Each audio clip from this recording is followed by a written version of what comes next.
En este mundo se producen acontecimientos desconcertantes, a veces trascendentes, que por desidia o prejuicios de los medios de comunicación no llegan a la opinión pública o llegan tan manipulados que nadie se los cree. Por ejemplo, estoy convencido de que muchos de ustedes han oído hablar de los llamados círculos de cosechas. Esa serie de formaciones geométricas, en gran parte circulares, que en estas últimas décadas han ido apareciendo en diferentes lugares, sobre todo en el sur de Inglaterra. Y estoy convencido también de que casi todos ustedes no han vuelto a interesarse por el tema porque en su día vieron, a través de la televisión o en los periódicos, que todo se limitaba a una broma de dos jubilados ingleses. Pues bien, desde ahora, y anticipándome al programa, les aseguro que lo de la broma de los jubilados es una pura patraña. El fenómeno no solo es auténtico, sino que a lo largo de esta última década ha ido adquiriendo unas dimensiones tales, de una complejidad, de una riqueza de contenido, que yo me atrevería a calificarlo como uno de los acontecimientos más importantes con los que se enfrenta la humanidad en este fin de milenio. Ustedes lo juzgarán cuando vean el documental que les mostraremos a continuación. En él intervienen dos de los mejores expertos en esta cuestión, en los círculos de cosechas, el ingeniero inglés Colin Andrews y el antropólogo alemán Michael Hessemann. Pero también contaremos aquí en el despacho con dos invitados que nos aportarán su experiencia, su opinión, sus conocimientos, también muy importantes, sobre lo que se ha dado en llamar círculos de los campos de cultivo o círculos, aunque no sean todos ellos círculos, ni mucho menos, de las cosechas. Yo que ustedes no me lo perdería.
Ahí están. Son los llamados crop circles, los círculos del trigo o círculos de las cosechas que comenzaron a aparecer al principio de la década de los 80 en el sur de Inglaterra y que con el transcurso de los años han ido extendiéndose a otros países al tiempo que adquieren cada vez mayor complejidad y perfección. Un fenómeno del que la mayoría de la población mundial no tiene la menor idea, o a lo sumo, ha oído hablar de ello como una curiosidad que, según se explicó después por televisión, se reducía a una simple broma de dos jubilados ingleses. Sin embargo, les sugiero que presten atención a este programa, porque, como podrán deducir después, se trata de uno de los acontecimientos más extraordinarios y desconcertantes con los que se enfrenta la humanidad en este fin del milenio. Entre sus características insólitas está la periodicidad. Cada año, en la misma época y en la misma zona, los círculos de las cosechas hacen su aparición. Al punto que, además de a los investigadores, Atraen a todo tipo de curiosos, que los graba o fotografía desde avionetas alquiladas como si se tratase de una atracción turística más. Esa regularidad y su carácter tangible, se trata de algo que puede tocarse o medirse, hacen del fenómeno una materia idónea para su investigación. No hay que basarse en la credibilidad de un testigo o en el análisis técnico de fotos y filmaciones, como en el caso de los ovnis. Aquí el investigador puede venir y estudiarlo directamente. La primera consecuencia de ese estudio es que se trata de un fenómeno auténtico provocado por alguien inteligente que sigue una estrategia determinada y se sirve de medios técnicos desconocidos. Por eso sorprende que la comunidad científica no se haya interesado por el tema, al menos oficialmente, ignorándolo o tratándolo de forma despectiva, a no ser que prefiera mantenerse al margen para así no verse obligada a admitir públicamente que, como iremos viendo después, nos hallamos ante algo que está rotundamente fuera del alcance de la tecnología humana actual. Los primeros casos se produjeron en Australia durante los años 60. Se trataba de círculos sencillos que aparecían de cuando en cuando. En la década siguiente ya comenzaron a verse en otros países, y no solo aislados, sino también en agrupaciones de 3 o más círculos. Fue al final de los años 80 cuando se produjo una auténtica eclosión, sobre todo en el sur de Inglaterra. Y a partir de entonces, ya de forma vertiginosa, el número ha ido creciendo, la complejidad de los dibujos ha aumentado extraordinariamente y su contenido se manifiesta cada vez más claramente como lo que ya algunos sospechaban desde el principio: auténticos mensajes, una forma de comunicación. En 1999 aparecieron cerca de 4.000, desde Inglaterra hasta Canadá, pasando por Austria, Estados Unidos, República Checa, Australia, Holanda, Alemania, como si su intención fuese la de convertirse en un fenómeno mundial. Veamos ahora cómo son los llamados círculos de las cosechas. Su tamaño oscila entre unos pocos centímetros de diámetro y varias decenas de metros, formando agrupamientos que en ocasiones cubren hasta 1 hectárea de terreno. El nombre les viene dado por aparecer casi siempre sobre los cultivos, en zonas con hierbas altas, habitualmente cereales, y con mayor frecuencia en los campos de trigo. Las épocas de aparición de los círculos son la primavera, cuando los tallos han alcanzado ya cierta altura, y el final del verano, coincidiendo con la maduración del grano.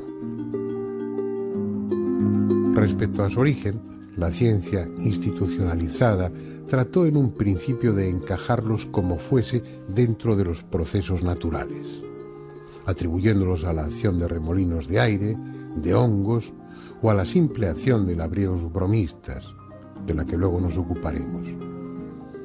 Durante un tiempo fue apoyada oficialmente la tesis del profesor Terence Maiden, que los explicaba como la consecuencia de presuntos remolinos de plasma que descendían hasta el suelo y con su giro trazaban los círculos.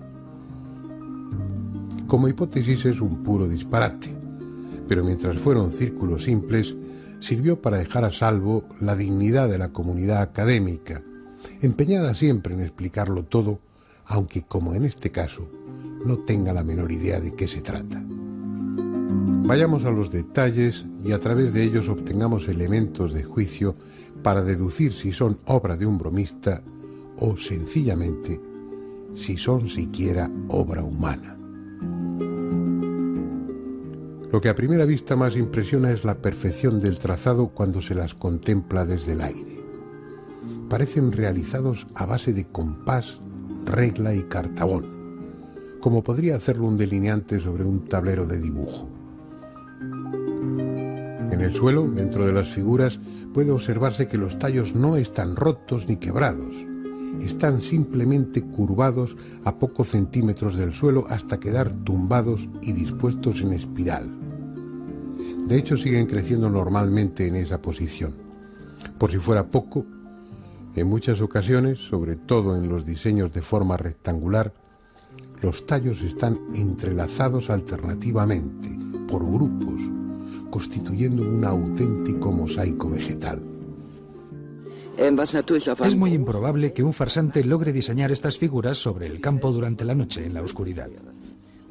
Si después se entra en un círculo falso, podemos darnos cuenta que las plantas no están tumbadas en el suelo, sino que están rotas, no están dobladas, no están deformadas. En los círculos falsos no tenemos las diferentes anomalías químico-físicas. Además, cuando fueron analizadas algunas de ellas, entre los círculos más complicados, se descubrió que para crear estos pictogramas se empleaba una geometría muy compleja. Se ha comprobado que dentro de las formaciones hay un remanente de energía, tanto más activa cuanto más recientes son. Esa energía, hasta ahora desconocida, interactúa con otras que sí son medibles. De esa manera, se ha determinado que en el interior de los círculos el campo magnético es un 300% más intenso que en el resto del cultivo. Lo que no solo perciben los instrumentos de medida, sino cualquier aparato electrónico, como las cámaras de televisión o los teléfonos móviles. También en muchos de los círculos se han detectado niveles anormales de radiactividad. Sea cual sea esa energía, resulta evidente que afecta a los seres vivos, en esta ocasión a las plantas. Si los tallos son muy jóvenes, las semillas, el grano, no llega a madurar y muere.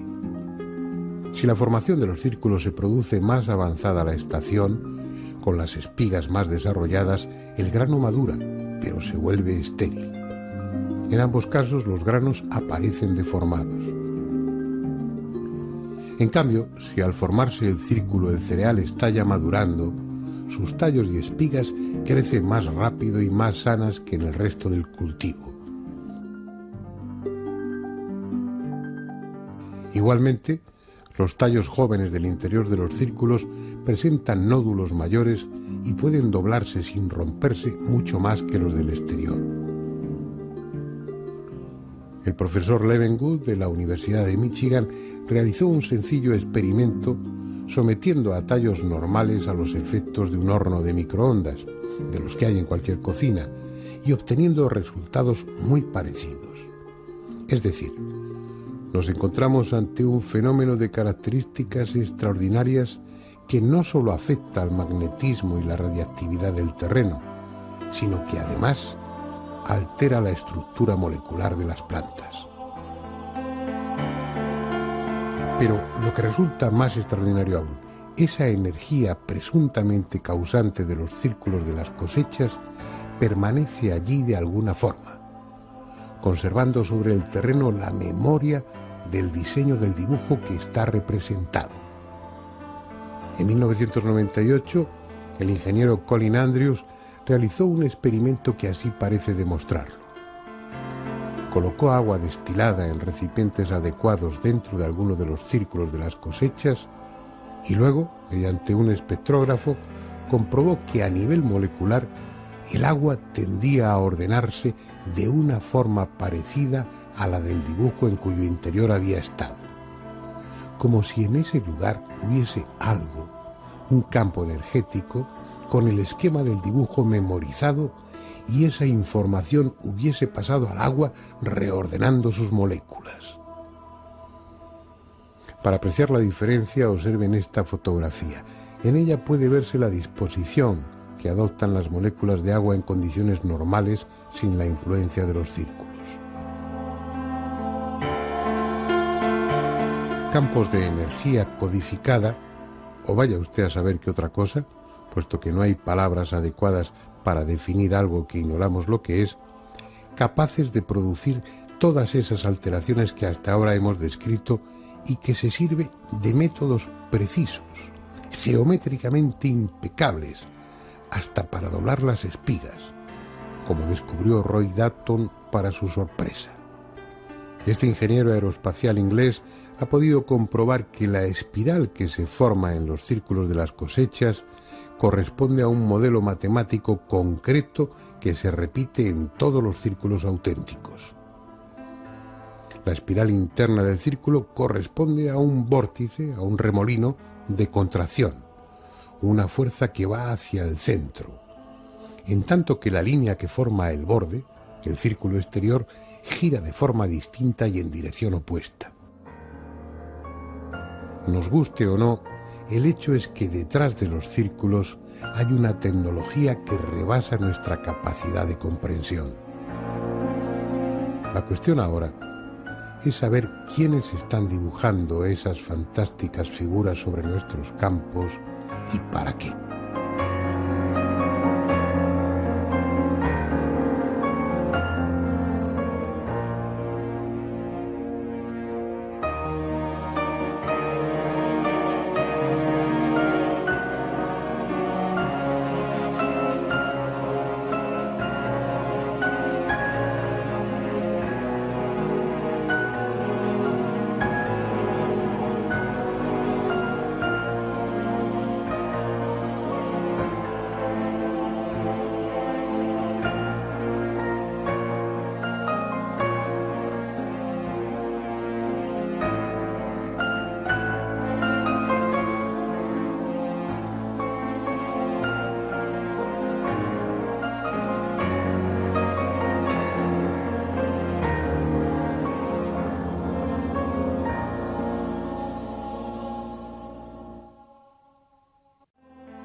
Por lo que llevamos visto hasta ahora y por lo que después descubriremos sobre el contenido matemático y simbólico de los llamados círculos de las cosechas, no es exagerado decir que se trata de uno de los acontecimientos más desconcertantes y tal vez más trascendentes de esta época.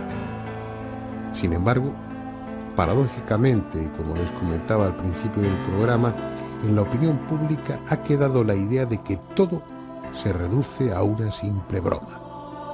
Así que antes de seguir adelante, dejemos resuelta esa cuestión. El 9 de diciembre de 1991, el periódico inglés Today publicaba la noticia de que dos jubilados ingleses, Doug Bower y David Chorley, confesaban ser los autores de todos los círculos aparecidos durante 13 años, hasta esa misma fecha. Obviamente, la idea me hace reír por lo absurdo que es. Me pregunto cómo puede ser concebida la idea de que dos ancianos de cerca de 65 años puedan cumplir el milagroso trabajo de imprimir 15 perfectos diseños, grandes centenares de metros en un solo día y en diversas partes del país británico. Es imposible. Solicitamos a los dos jubilados realizar uno de los diseños delante de la cámara. Lo que diseñaron sobre el terreno fue impreso también por las cámaras fotográficas de diversas personas presentes. A veces hago ver algunas de estas fotos durante mis conferencias, de las cuales normalmente se ríen todos. Lo que inmediatamente se nota en las imágenes es una gran confusión. No hay simetría, ninguna de las bellísimas simetrías vistas hasta aquel momento. En el terreno las plantas resultan rotas, reducidas prácticamente a pedazos. Esto demuestra claramente que aquello que nosotros vemos, que observamos cuando nos encontramos frente a aquellos espectáculos de perfección, no es lo que han hecho ellos. El asunto es tan ridículo que no se mantiene en pie. Obviamente es posible que los dos oportunistas hiciesen uno o una docena de círculos, como podría hacerlo cualquiera. Pero esos círculos son algo que nada tiene que ver con los auténticos.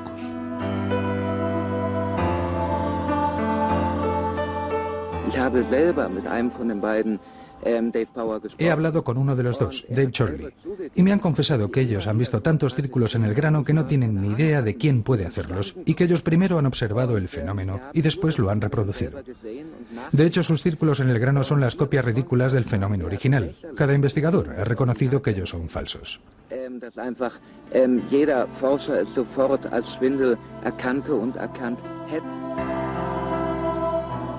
Solo con contemplar la armonía y elegante diseño de los auténticos círculos sería suficiente para descartar el tema de los jubilados bromistas, uno de los cuales, por cierto, lleva ya tiempo muerto. Pero es que la cuestión va mucho más allá de lo estético. Por ejemplo, en varios de los dibujos complejos, sus autores, sean quienes sean, se han servido de la progresión matemática de Fibonacci, en la que un número es la suma de los dos anteriores. De esa manera, en los conjuntos de círculos, el diámetro de cada uno de ellos es igual a la suma de los diámetros de los dos círculos precedentes. Por si acaso hubiera alguna duda sobre su intencionada utilización de conceptos matemáticos concretos y reconocibles por nosotros, esos desconocidos diseñadores también se sirven en sus elaboradas figuras del número áureo, una proporción geométrica determinada, inconfundible, que algunas culturas antiguas como la egipcia consideraron sagrada y que desde entonces ha apasionado a artistas, filósofos o arquitectos, que ven en ella la expresión máxima de la armonía en el universo. De hecho, la naturaleza se sirve de esa proporción áurea para muchas de sus obras, desde la espiral de caracolas marinas hasta la de algunas galaxias.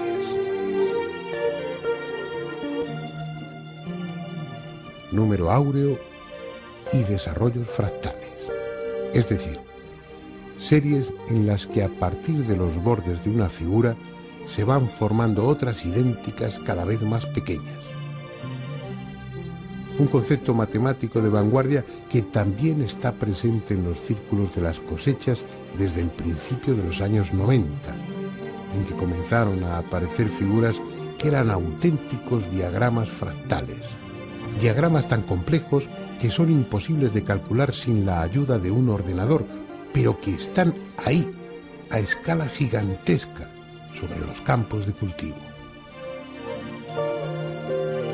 Quien quiera puede atribuirlo a la casualidad, pero el hecho es que el primero apareció el 13 de agosto de 1991 en las inmediaciones de Cambridge, sede de la famosa universidad en la que precisamente daba clase el matemático Benoit Mandelbrot, el descubridor de los diagramas fractales. Mandelbrot set itself is, as you know, a fractal, and it represents that state which exists. La serie de Mandelbrot es un fractal. Representa una fase existente como una geometría. Las computadoras lo colocan en un esquema representando unas condiciones que indica el verdadero límite entre el orden, así como lo conocemos, y el caos.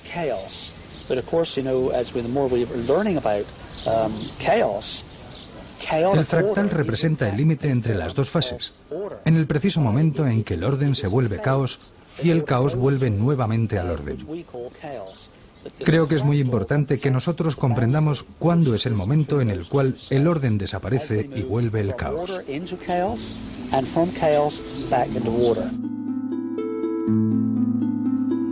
Unas representaciones precisas, exactas pese a su extraordinaria complejidad y que, como todas, han aparecido de la noche a la mañana, o mejor aún, de un momento para otro, como afirman muchos testigos. La obra de seres inteligentes que utilizan medios para nosotros incomprensibles. No es extraño que buen número de investigadores asocien los círculos al fenómeno ovni, sobre todo si se tiene en cuenta que en más del 20% de los casos, en los alrededores de los dibujos o sobre ellos, se han visto objetos volantes no identificados e incluso han sido fotografiados o filmados. Pero de entre todas esas posibles evidencias hay una verdaderamente espectacular. Fíjense bien en ella. Es una grabación en vídeo realizada el 11 de agosto de 1996 a las 5 de la madrugada, cerca de la localidad inglesa de Oliver Castle, por John Bybel, uno de los muchos aficionados que investigan el fenómeno por su cuenta. Se ve claramente como unas pequeñas esferas luminosas sobrevuelan el cultivo y en él aparece casi inmediatamente una figura compleja con círculos y líneas rectas. No hay herramientas, no hay personas doblando los tallos de cereal. Solo hay unas rápidas esferas moviéndose a poca altura y bajo ellas, como algo mágico, un nuevo pictograma que se forma en el transcurso de unos pocos instantes. Como era de esperar, el vídeo ha provocado las más diversas reacciones y algunos investigadores ponen en duda su autenticidad. Sin embargo, el experto norteamericano en este tipo de análisis, Jim Dilettoso, no ha encontrado evidencia alguna de fraude. Mi opinión sobre el vídeo de Oliver Castle es que no existen evidencias de falsificación. El punto clave es si la imagen del vídeo de Oliver Castle fue hecha en forma digital, con la palabra digital. Quiero decir que se haya usado una computadora para hacerla. En el intervalo vertical de la copia que tenemos no hay prueba alguna de que la imagen haya sido digitalizada. En conclusión, el punto es que no encuentro evidencias de falsificaciones en el vídeo de la formación de los círculos en el grano de Oliver Castle. Encuentro, en cambio, muchas cosas interesantes y sorprendentes que me hacen pensar que puedan ser imágenes reales y que deberían ser estudiadas más profundamente. En cualquier caso, el pictograma que aparece en el vídeo es real. Y ese tipo de esferas ha sido visto en otros lugares de círculos por diferentes testigos. Al decir esferas, como al decir ovnis, no sabemos exactamente a qué nos estamos refiriendo. Simplemente es algo que nada tiene que ver con nuestros conocimientos científicos y con nuestra tecnología. Algo que puede venir de muy lejos o que puede estar aquí desde siempre. El hecho es que ese algo está dejando sobre los campos de cultivo un mensaje cada vez más amplio y complejo que apenas empezamos a descifrar y en el que hasta es posible encontrar referencias musicales. Al menos eso es lo que se desprende del trabajo realizado por el norteamericano Hawkins, que ha comprobado que la relación geométrica que hay entre las figuras contenidas en algunos pictogramas es idéntica a la relación matemática existente entre dos notas de un piano. Dicho de otra manera, algunos de los dibujos de los campos de cultivo son la representación de un sonido. Diagramas fractales y ahora sonido, quién sabe si música. Parece que es el momento apropiado para volver al despacho y reflexionar sobre ello con un experto.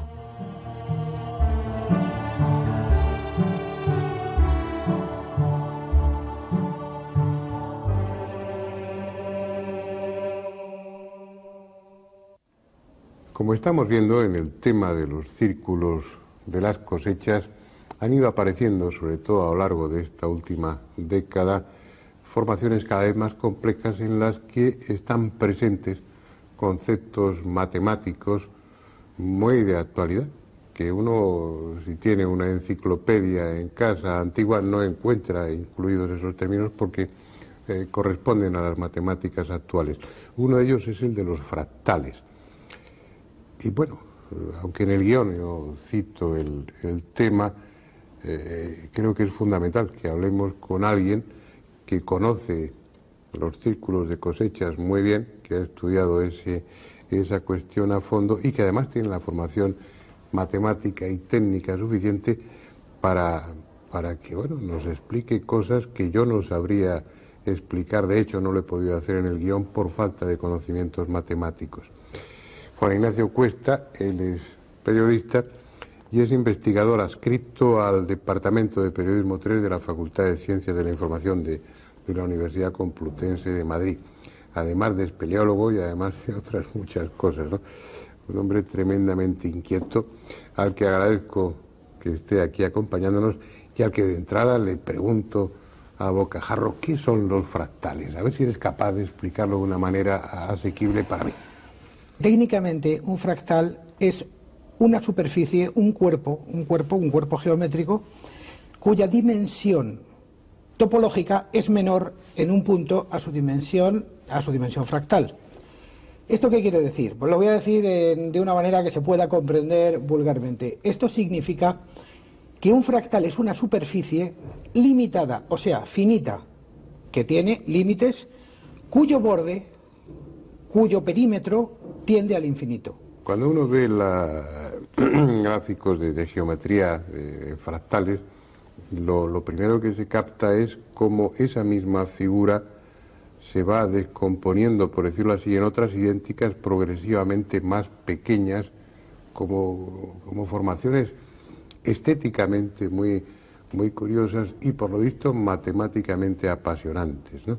Para que nos demos cuenta de lo que es un fractal, podemos hacer lo siguiente: coger un triángulo, dividir cada uno de sus lados con un punto al centro y coger otro triangulito que sea la mitad justo del que tenemos e irlo colocando en cada uno de estos 3 puntos, con lo cual tenemos una estrella de 6 puntos. Luego a cada uno de esos lados de ese polígono lo podemos dividir por la mitad y añadirle otro triangulito que sea la mitad justo, y así hasta el infinito. Entonces tendríamos 2 tipos de desarrollo: un desarrollo, como tú bien decías antes, que es de orden creciente, y un desarrollo que es de orden decreciente. ¿Por qué se denomina fractal? Por la gran fractura que presenta cuando llegamos, digamos, a la generación dramática, cuando ya no se puede llegar más, cuando estamos alcanzando los bordes del infinito y prácticamente la generación de estas figuras se nos escapa de los ojos y de la mente. Tú conoces bien el tema de los círculos de cosechas.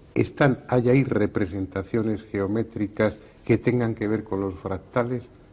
Bueno, vamos a ver, siguiendo todos los círculos de cosechas a los que he podido tener acceso desde hace aproximadamente 20 años, a todos los que he podido tener acceso, he detectado 2 tipos de formas. Una, las que se corresponden con la geometría euclidiana, o sea, círculos, rayas, puntos, triángulos, que hay, bueno, podemos hablar de que pueda existir un cierto fraude, pero hay figuras fractales. Y una figura fractal es imposible de hacer con ningún mecanismo que nadie tenga. Haría falta tal cantidad de gente, tales instrumentos de precisión, y tengamos en cuenta que cuando se empezaron a aparecer las figuras fractales, o lo que denominan los adeptos, los abecedarios fractales, o las tipologías fractales, no había GPS. Por lo tanto, es dificilísimo poder desarrollar un círculo que se desarrolla en 160 o 170 metros, formado de polígonos fractales de una dimensión mínima, que vistos desde el aire son absolutamente perfectos, corresponden a fórmulas matemáticas, y que a mí no se me ocurre cómo ninguna persona puede llegar a construir un mecanismo tecnológico que le permita hacer eso y con esa perfección. Cabe la posibilidad, y perdona que insista, en que desde un helicóptero, un matemático provisto de los instrumentos más de vanguardia que pueda haber, y un equipo de topógrafos, ingenieros abajo en el suelo, siguiendo las instrucciones, realicen algo así? Es muy difícil.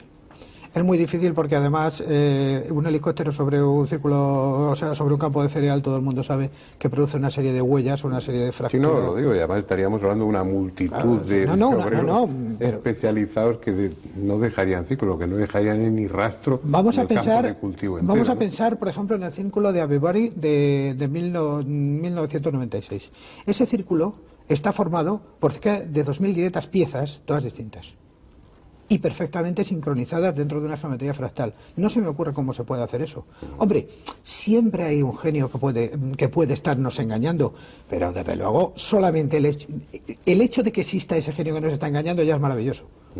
Ya ese es un misterio en sí, quién tiene ese cerebro y quién tiene esas capacidades. Con toda la experiencia que tú tienes, ¿qué crees que es eso? ¿Quién crees que lo hace y para qué lo hace? Yo personalmente aquí tengo que ser muy humilde, tengo que ser muy sencillo y practicar el reconocimiento de que me resulta muy difícil entenderlo. Lo que pasa es que hay muchas teorías. Hay una teoría que se refiere a la energía de la Tierra, hay otra teoría que se refiere a las famosas líneas de Hartmann, la misma energía de la Tierra pero ya más o menos entutorada. Está la teoría de los ovnis, está la teoría, por supuesto, de los fraudes. A mí hay una teoría que me gusta, la de Lovelock, es yo creo que la que más me gusta. Es, de alguna manera, es una emanación que la Tierra hace por su parte más débil. Igual que en el mar, que también es una parte, digamos, blanda o que puede graficar cosas, el mar nos trae imágenes pluriformes de miles de cosas, los círculos de cereales, que son débiles, que son manipulables por energías muy sutiles, la Tierra ahí nos está contando algo de sí mismo. Es decir, estás hablando de una Tierra inteligente y con sentimientos. Hombre, es que la Tierra nos está dando un mensaje de su propia creatividad y yo quiero por lo menos entenderlo así. Si se me acusa de ser excesivamente crédulo, de establecer una hipótesis, digamos, poco sostenible, por lo menos mi imaginación o mi literariedad me hace que yo me crea de momento esa teoría, porque es la única a la que de momento soy capaz de agarrarme.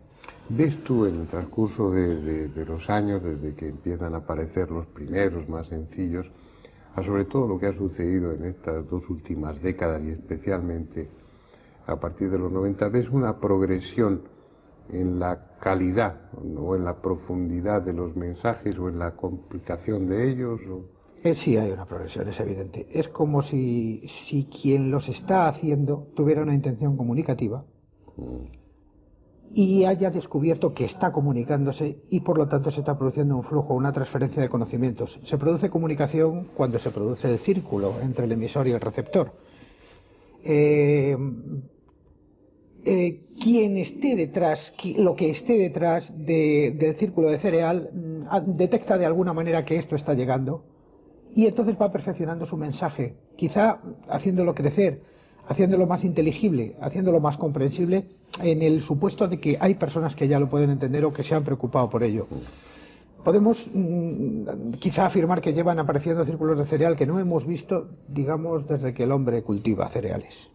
Pero esta es la primera vez que alguien los está empezando a comprender y los está empezando a entender. Y quizá por eso lo que sea se esmera. O hasta se puede hacer música con ellos. Hay un experimento que a mí me resultó fascinante cuando lo escuché, cuando me lo dejaste oír, que es, bueno, partir de la geometría o de las matemáticas que hay ahí implícitas en algunos de esos diseños y prestarle sonido, ¿no? ¿Qué es exactamente lo que has hecho?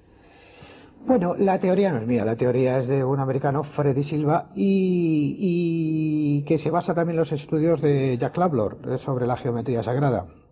Midiendo los círculos, llevándolos a un papel, estudiando sus relaciones, aparecen las famosas proporciones áureas, aparecen las famosas reglas de la armonía que descubrió Pitágoras, supuestamente al pasar por una fragua. Empiezan a aparecer todas estas cuestiones. Entonces Freddy Silva dijo, ¿y por qué no ver a qué suenan estas estructuras matemáticas?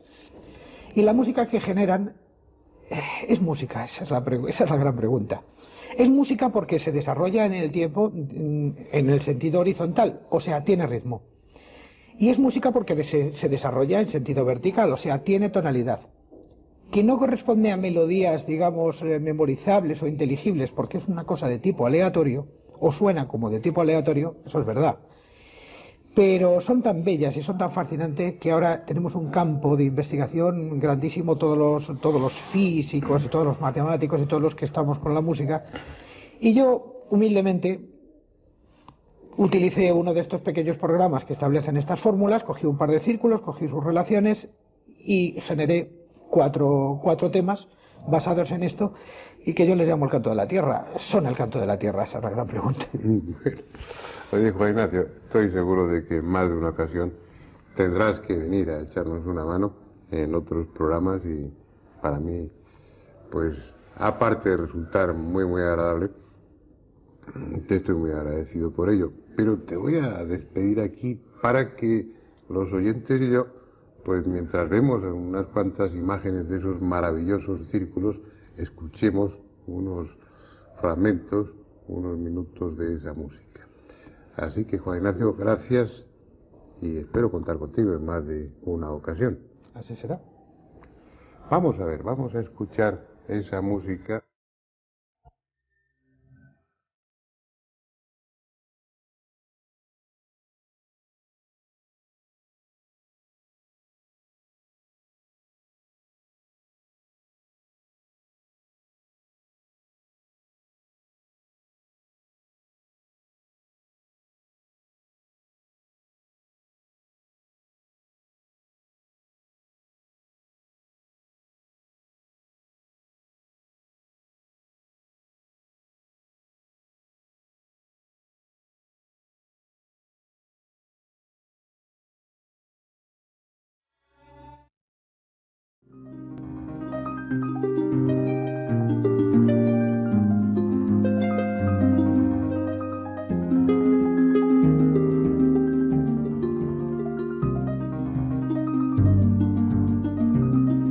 Sea cual sea su origen, lo evidente es que los llamados círculos de las cosechas responden a una intención. Primero llamaron nuestra atención. Era un fenómeno nuevo, espectacular, que se repetía cíclicamente y que tras las lógicas dudas iniciales nos vimos obligados a admitir que tenía una procedencia no humana. Después, al descubrir que en esos diseños se incluían conceptos matemáticos y geométricos precisos, además de sorprendernos y admirarlos, experimentamos la necesidad de fijarnos con atención en ellos, de estudiarlos, para buscar otros contenidos aparte de los estéticos. De esa forma, hemos ido descubriendo, sin esfuerzo, esa es la realidad porque los hacedores de círculos son muy explícitos, que además de un lenguaje universal, el de las matemáticas, que conecta directamente con nuestra inteligencia consciente, están utilizando otro tipo de lenguaje, el de los símbolos, también con un carácter universal, pero dirigido no a nuestra consciencia, sino a nuestro inconsciente. Aunque han aparecido en diferentes países y da la impresión de que el fenómeno tiende a hacerse universal, parece claro que ellos sienten predilección por una zona determinada del planeta, el sur de Inglaterra. Allí aparecen desde hace más tiempo, con más frecuencia y mayor abundancia. Es una región que, por causas no bien conocidas, fue ya hace millares de años elegida por los sacerdotes astrónomos de las culturas megalíticas para levantar sus monumentos. En esa parte de Inglaterra quedan los restos de muchas alineaciones de menires, alguna tan elaborada y colosal como la de Stonehenge, y colinas artificiales como la de Silbury Hill, obras ciclópeas, rodeadas por otras más modestas, muchas ya apenas reconocibles, pero todas ellas con forma circular. Es el mismo paisaje que sirvió de escenario después para el mito del rey Arturo, sus caballeros de la mesa redonda y la leyenda del Santo Grial. El por qué prefieren ese lugar no lo sabemos, pero es posible que, como muchos aseguran, esas corrientes de energía que al parecer recorren la Tierra formen allí una red más espesa e intensa.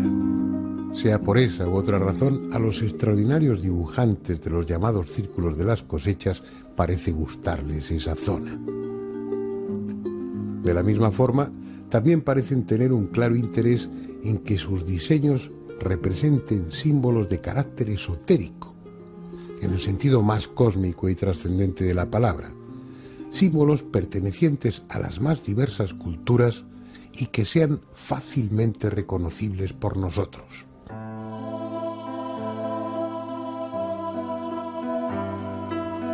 Símbolos que vinculan al hombre con el cielo, a veces tan arcaicos que ya se dibujaban en las paredes de las cuevas prehistóricas, o tan universales como la svástica, símbolo del sol moviéndose en el cielo, presente en todas las culturas, desde la antigua India a Norteamérica, desde China a la Europa celta. Otros simples, pero que parecen aludir al mismo principio. El sol, con una corona ondulante, como expresión de su movimiento o de su poder generador.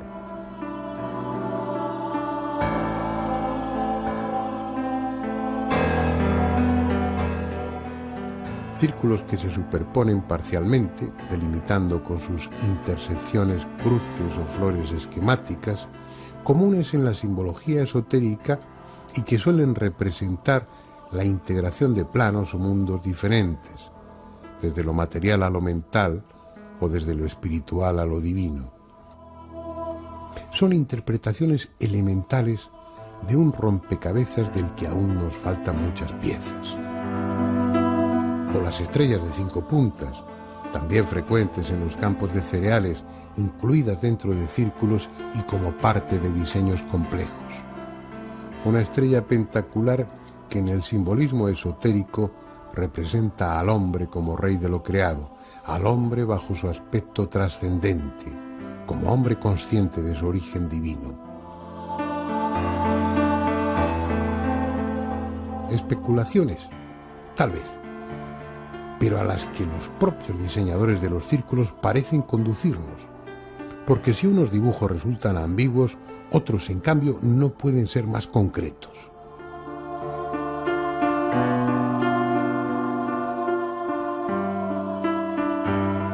Como este, ni más ni menos que un perfecto árbol sefirótico, la pieza emblemática de la Cábala, con sus 10 sefirot y sus 22 senderos, el árbol de la vida, con los caminos y etapas que descienden desde Dios hasta el hombre y el mapa que éste ha de recorrer para alcanzar el carácter divino que supuestamente le corresponde. Un símbolo tan reconocible, tan evidente como este otro, formando parte de un diseño complejo con 2 pentáculos superpuestos inscritos en un círculo que apareció en 1997, está, sin posibilidad de error, el Ankh, la cruz egipcia, otro símbolo cósmico que relaciona al hombre con la eternidad, la llave que los dioses egipcios llevaban en su mano.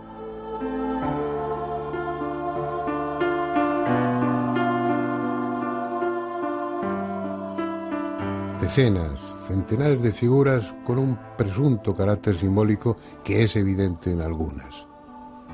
Mezcladas con ellas, otras cuyo significado parece astronómico, desde la representación dinámica de un cometa hasta la órbita aparente de planetas.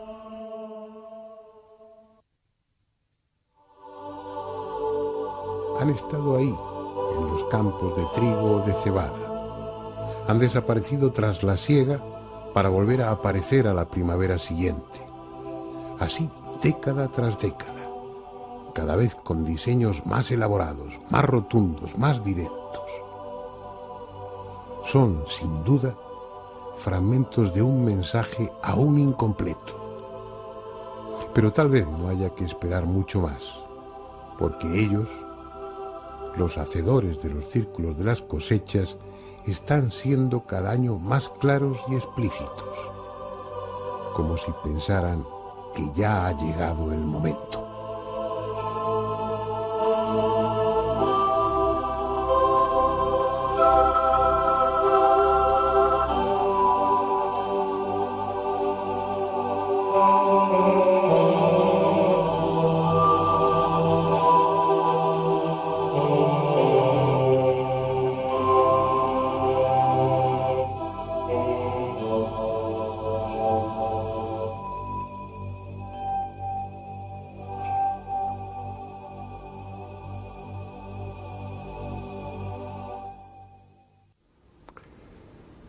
Vamos a seguir profundizando en este tema, a mi juicio fascinante, en los círculos de cosechas.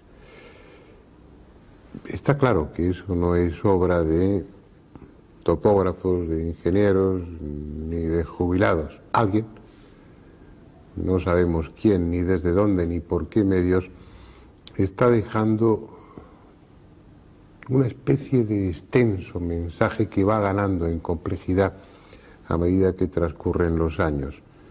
Alguien que da la impresión de que nos quiere decir algo.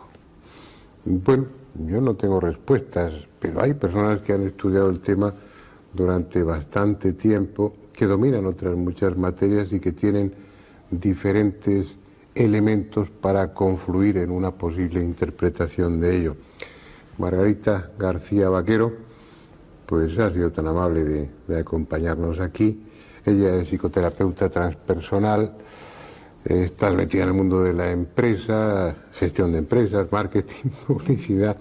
Eres una viajera impenitente y estás enganchada con todo lo esotérico en el mejor sentido de la palabra, con ese tipo de mensajes o de avisos o de ilustraciones que a lo largo de la historia se nos vienen dando para que algún día, si somos capaces, lo elaboremos y lo comprendamos, algo así, ¿no? Así lo has definido tú muy bien. Buenas noches.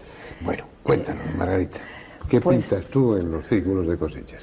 Siempre desde que era pequeña me llamó mucho la atención las cosas, por qué estaban las cosas como monumentos megalíticos o pirámides, este tipo de construcciones me llaman poderosamente la atención, y siempre traté de ver la vida como qué había detrás de las cosas, más que la apariencia solamente, ¿no? Y entonces, viajando realmente creo que es una forma estupenda de conocer todo esto, de pasarlo bien, de crecer y evolucionar de la misma forma, ¿no? De contrastar diferentes culturas.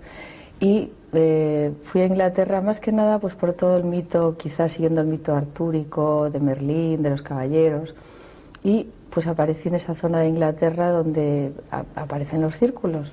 Entonces, ya que estaba ahí, pues decidí ir a acercarme a ellos, a ver lo que era realmente, porque yo había visto aquí en revistas información sobre que aparecían o que sí hacían dos abuelitos que lo hacían y todo eso.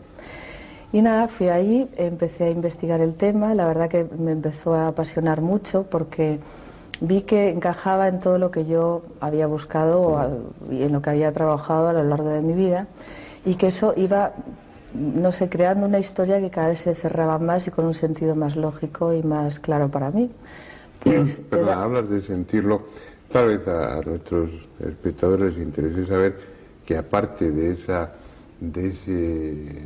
afición o de esa pasión por los símbolos y por lo que hay, lo que te lleva allí pues a estudiar o a vivir los lugares del mito artúrico, del Santo Grial y demás, pues Margarita tiene bastante experiencia, bastante conocimiento en cuanto a las energías de la Tierra.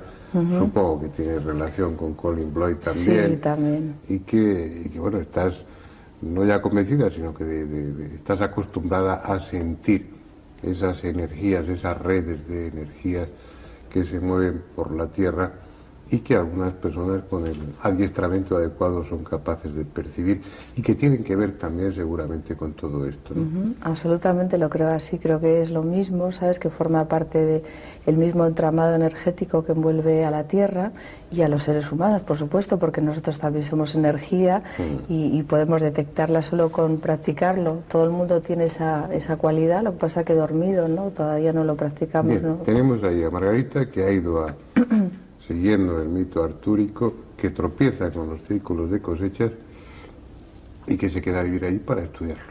Por un lado, pues fui físicamente, al estar físicamente allí y al sentirlo en tu ser, ¿no? Pues indudablemente es muy diferente que verlo en una foto, ¿no? O sea, ya por las dimensiones que ves que hay, la energía que se mueve dentro, con que no entiendas o sepas mucho energías, luego entras ahí y notas que hay como una resistencia al andar, o sea, algo que hay ahí que no es visible pero que te afecta y lo sientes, ¿no? Entonces, empecé a pasear por ellos intuitivamente, ¿no? Incluso dormía la siesta, pues lo que se me ocurría, ¿no? Y después iba anotando, pues, y comprando también fotos, porque lo que sí es cierto es que los círculos son tan grandes que si tú entras en ellos no puedes de ninguna manera saber qué imagen es la que estás, porque la complejidad es enorme, el tamaño también. Y, por ejemplo, el año pasado eran ya hasta cuatridimensionales, o sea, había círculos con cubos, con triángulos, todo en dimensiones diferentes. Cada año, o sea, la aparición es mayor y más compleja, ¿no? Entonces, pues empecé a hacer como quizá un estudio, porque profundidad hay mucha, ¿no? Hay mucha gente, mueve a mucha gente este fenómeno, muchos científicos con unos conocimientos valiosísimos, ¿no? Pero yo me centré más en darle un sentido general a todo, ¿no? Y entonces empecé a recopilar información según fotos, según sitios que estaba de otros años, de esos años, y hacer un poco un currículum, digamos, del hecho. Y entonces empecé a llegar a diferentes conclusiones. Por un lado, la información. ¿Qué información tienen? Pues aparte que son figuras geométricas preciosas, muy bonitas, y que muchas las reconocemos como símbolos de magia de egipcia o similares, pues empecé a ver que había también, por ejemplo, eso, o sea, todo lo que es alusión a culturas ancestrales. Después empecé a ver que había matemáticas, sobre todo fractales, había unas fractales impresionantes, ¿no? Sobre todo la de Mandelbrot, que fue la primera que apareció. O sea, matemáticas, referencia a civilizaciones antiguas.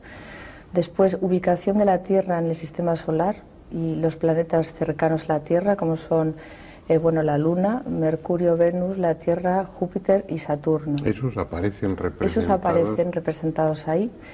que es una curiosa analogía con la geometría sagrada, que también es otro grupo de información que hay, porque es la misma información, ¿no? O sea, te das cuenta que, por ejemplo, en Stonehenge, yo después de ver eso digo, bueno, voy a ver las medidas de Stonehenge, a ver qué hay ahí, cómo es su estructura, además. Entonces veías que también ahí están los planetas ubicados de esa manera, ¿no? O sea, que ahí ya es un sitio, un lugar en el cual esa información está contenida, ¿no? Entonces ya ves primera analogía con eso. Después también hay códigos genéticos, todo lo que se refiere al ser humano, ¿no? Códigos genéticos, cambios en códigos genéticos, frecuencia 12. Después también muestran relaciones que están defectuosas en ADN, en cadenas moleculares, o sea que hay un conocimiento ahí profundísimo a esos niveles. Y después hay también mucha alusión a, por ejemplo, como los indios Hopis, a sumerios, etcétera, etcétera, ¿no? O sea, todo eso es la información tal y como pero se tremendamente heterogénea, vasta, amplísima, sí, geográfica e históricamente. Es una mezcla de muchas cosas y el denominador común, o los denominadores comunes, unas veces las matemáticas, otras veces lo astronómico, otras veces lo humano. ¿Qué sentido tiene todo eso? Pues para mí es un sentido, como decir, una ubicación general de todo, ¿no? Es decir, por un lado, ¿dónde estamos? En un planeta que es la Tierra, que está en el sistema solar, y esta es su ubicación. Aquí están los planetas más cercanos, aquí está la galaxia, porque también hay grandes referencias a la galaxia. El giro espiral como energía le da mucha importancia y es muy importante. Y aparte de todo esto, también el ser humano, o sea, con sus cambios de conciencia, hay muchas alusiones al laberinto del ser humano, ¿no? O sea, como cambios de frecuencia, conciencia. Y después también aparecen algunas figuras como de animales, también incluyen el reino animal. Es como que está toda la creación, todos los seres que estamos implicados en la Tierra y en el universo, como ¡pum!, nos llama la atención así. Y después también, al hacer alusión a culturas antiguas que poblaron el planeta y que nos dejaron su mensaje, pues también como diciendo, en el pasado ya hay avisos, hay información que os queremos dar y que también está aquí ahora en este momento, ¿no? Entonces yo haría un poco una biblioteca viviente de la historia del hombre y de los seres que le han acompañado en su evolución, tanto planetarios como de otros reinos, ¿no? Bien. Bueno, ahora vamos a la intención que deduces, que piensas. Que es una llamada al cambio actual que estamos viviendo, ¿no? En el cual nos dicen que reconozcamos un proceso vital, porque la vida son ciclos evolutivos que nunca paran, que estamos en un momento muy importante en el cual hay que recordar el mensaje que nos dejaban todos nuestros ancestros, descubrir qué quiere decir, ¿no? Y descubrir que es una llamada a la unidad de todos los seres vivos que hay en el universo, ¿no? Y que entremos, que es importante que tengamos conciencia de la Tierra como ser vivo, no como un trozo de roca que gira en el espacio sin más, y que es importante en este momento, en esta frecuencia vibratoria que está ocurriendo, este cambio de conciencia, ajustarnos como un dial de radio a esta emisora gigantesca que es el universo, ¿no? ¿Tú crees realmente que se está produciendo un cambio de conciencia? Yo creo que realmente hay un incremento de la vibración de las cosas y realmente no es lo mismo. O sea, se está desmoronando el sistema, se está desmoronando las creencias, los valores, las religiones, las familias, todos los conceptos como que nos quedan antiguos, ¿no? No son malos, simplemente que ya no son útiles. Hemos progresado y necesitamos algo diferente, ¿no? Algo que nos haga dar un salto de conciencia, que nos amplíe la visión de nosotros mismos y del lugar donde estamos, ¿no? Y yo creo que es lo que está pasando, por eso no estamos cómodos. ¿Por qué ahora todo es crisis, crisis, crisis? Crisis es cuando el lugar donde estabas y que antes te era válido, donde te apoyabas, donde te sentías seguro, ya no te vale. Entonces necesitas buscar algo nuevo que por un lado no sabes lo que es todavía, pero entonces estás como un pie en cada lado, sin saber bien dónde, pero sabiendo que aquello no funciona. Entonces creo que eso es una verdad y una evidencia general y creo que es así, ¿no? Aparte que científicamente a niveles de códigos genéticos y demás, es algo demostrable. Lo que pasa es que los medios de comunicación tampoco, sobre todo aquí en España, tampoco hacen mucho énfasis a esto, y hasta ahora todos los cambios o hablar de cosas sutiles es como de brujería o de gente rara, ¿no? Entonces, los círculos de cosechas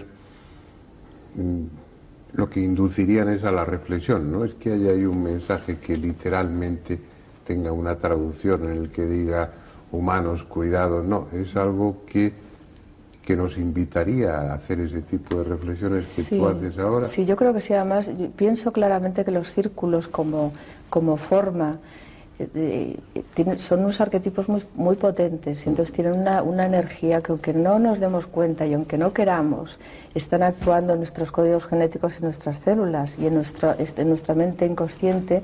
Entonces esa parte de nosotros que normalmente está tapada, que no queremos ver porque solamente actuamos con la mente, con lo que conocemos y nos hace sentir seguros, pero eso opera en nosotros, queramos o no. O sea, nos está afectando muchísimo, y yo creo que está abriendo muchas memorias, muchos cambios en muchas personas que están resonando a eso, aunque no entiendan lo que quiere decir ese dibujo en concreto, ¿no? Pero sí está afectando esa parte que sí lo entiende. Margarita, me comentabas antes de iniciar la charla que cuando das una conferencia sobre el tema de los círculos, las primeras preguntas que te suelen hacer en el coloquio es, bueno, ¿y quién hace esas cosas? Yo creo que los espectadores, que ustedes y yo, estamos también haciéndonos la misma pregunta durante todo el programa. Yo no sé si tiene la respuesta, pero cuando menos tendrás una opinión. Bueno, sí, eso desde luego tengo mi opinión subjetiva, que es simplemente mi opinión, lo que yo he vivenciado y mis conclusiones. Eso es personal. Entonces, yo creo que realmente para mí me llevó lo primero a acercarme mucho a la Tierra como ser vivo. Entonces la Tierra tiene unos cuerpos igual que nosotros, cuerpo físico, emocional, mental y espiritual, y es un ser manifestado. Entonces, para mí, el cuerpo mental de la Tierra está formado por... es una red de cristal poliédrico maravillosa, es como un copo de nieve gigantesco que flota en el universo, en el cosmos, es como una antena gigante, una emisora de radio, ¿no? Entonces, creo que realmente, si la Tierra puede hacer tornados, puede hacer terremotos y toda esa cantidad de energía tan fuerte que mueve, ¿por qué ella no podrá pensar o escribir sus pensamientos en la Tierra, ¿no? Entonces, para mí es una expresión de ella, puesto que aparecen en ella, si no podían aparecer en otro lado. Y a la vez también es un efecto espejo con otra dimensión. O sea, yo creo que hay hermanos de otra dimensión. Yo realmente creo que existe vida en el universo, no somos los únicos que estamos aquí plantificados. Me parecería, a mí me parece absurdo, me lo ha parecido siempre. Creo que realmente hay muchos planetas habitados, aunque todavía no los conozcamos. Para mí es eso, este fenómeno ocurre, también yo le llamo a veces en plan broma, pero también creo que es así, marketing cósmico, ¿no? Es posible porque todo es posible en este mundo, como estamos viendo, y entre esas cosas que teóricamente son imposibles, pero que resultan ser reales, como los círculos de cosechas, pues bueno, uno acaba pensando, o debiera terminar pensando que no es cuestión de empeñarse, sino de decir ya. Es posible que sea así. De todas formas, los círculos de cosechas están ahí, son mucho más que un fenómeno extraño. Da la impresión de que detrás de ellos, en el fondo de ellos, hay un mensaje, y que ese mensaje no es grandilocuente, sino que ese mensaje debe o debiera resonar en la intimidad de cada uno de nosotros, que es como se producen o se deben producir los cambios en definitiva. Están ahí, ustedes pueden ir, pueden tocarlos, pueden pisarlos, no es algo lejano, son un enigma tangible que está sobre los campos de cultivo, y si no pueden ir, tienen por lo menos los documentos gráficos, las fotografías, las filmaciones, que es posiblemente la mejor manera de verlos, porque la complejidad de todos esos dibujos, bueno, como decía Margarita, desde el suelo no se aprecia, uno solo está viendo las espigas tumbadas, pero no percibe la dimensión de aquello que está pisando. Es decir, tienen elementos más que suficientes para poder pensar sobre ello y bueno, y decidir cada uno si es el momento de ese cambio y si los círculos de cosechas pueden ser el pretexto para ello. Ojalá fuera así.